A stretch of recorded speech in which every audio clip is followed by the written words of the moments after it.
Almost a decade after international troops were sent in to overthrow the Taliban and help to establish a functioning democracy in Afghanistan, a combination of poor training, lack of numbers, and corruption has left the country unable to protect its own people.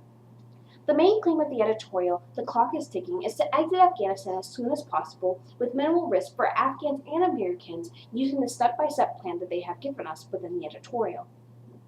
While the war in Afghanistan needs to be brought to a close, the editorial does not realistically approach the situation in Afghanistan and fails to provide realistic solutions to the problem at hand. Here are the reasons why. The editorial's first subclaim suggests that we should help Afghanistan establish a new stable government by 2014. There is little evidence to support this claim besides the recollection of corruption in a past election. They also briefly mention the Afghan constitution, which requires that President Hamid Karzai steps down by the year 2014. They warrant this claim by explicitly implying that corruption has existed within the Afghan government as a direct result of Karzai's presidency. As such, when he steps down, the government will then be able to develop their own credible candidates and rid their long overdue government of corruption. The problem with this claim is that Afghanistan will not be ready in 2014 to depend on themselves. An excerpt from the book The Future of Afghanistan by J. Alexander Thier reads, of equal importance is the legitimacy of the Afghan government itself and its will and capacity to implement the rule of law. The problem that we find with Afghanistan in the year 2011 is that they don't have the ability to support themselves as a stable country.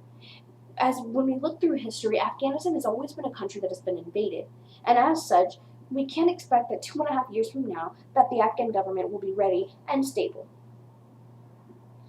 The editorial's second claim proposes an attempt to reconcile the differences with the Taliban. The evidence that supports the claim is minimal. They make mention of possible meetings held between Taliban representatives and Washington representatives. The warrant they provide for this claim is that if we meet with the Taliban, then our problems will be resolved in Afghanistan.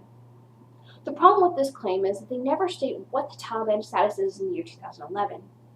We have to look back to the most recent interaction with the Taliban, which is the raid in Islamabad on Osama bin Laden.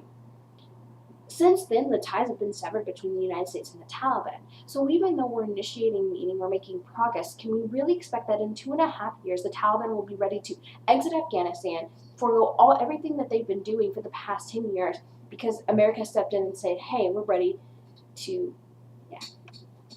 The third subclaim of the editorial is that Afghanistan needs to be provided with economic support from other countries.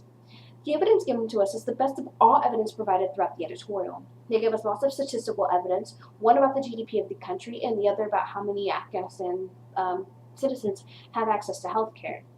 The evidence they provide for us for this claim is sufficient and informative and makes this particular claim extremely credible.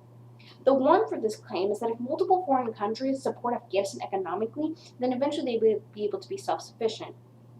The problem with this claim is that if Afghanistan continues to be supported by foreign aid, they'll become codependent on foreign countries and not be able to survive by themselves. TOLO News, which is Afghanistan's first 24-hour station dedicated to news and current affairs, talks about how Afghanistan imports all its needs from other countries. This includes food, fuel, and clothes. For the moment, most of these items are imported from the neighboring countries, and if they suddenly decide to stop exports to Afghanistan, the country will face a big crisis. While it is important to help Afghanistan, and the United States and other foreign countries continue to support Afghanistan, if we make them too codependent, in 2014 they will definitely not be ready economically to be self-sufficient and support the citizens of their country. The fourth and last claim of the editorial is that Afghanistan needs to improve its relations with the other countries.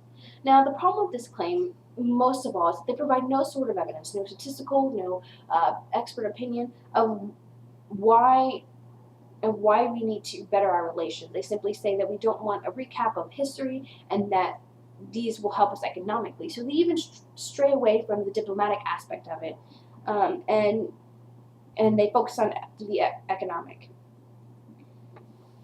In his book, A War on Terror, Afghanistan and After, Paul Rogers talks about how the U.S. is failing to understand the root causes of support, the reason why we're fighting in Afghanistan.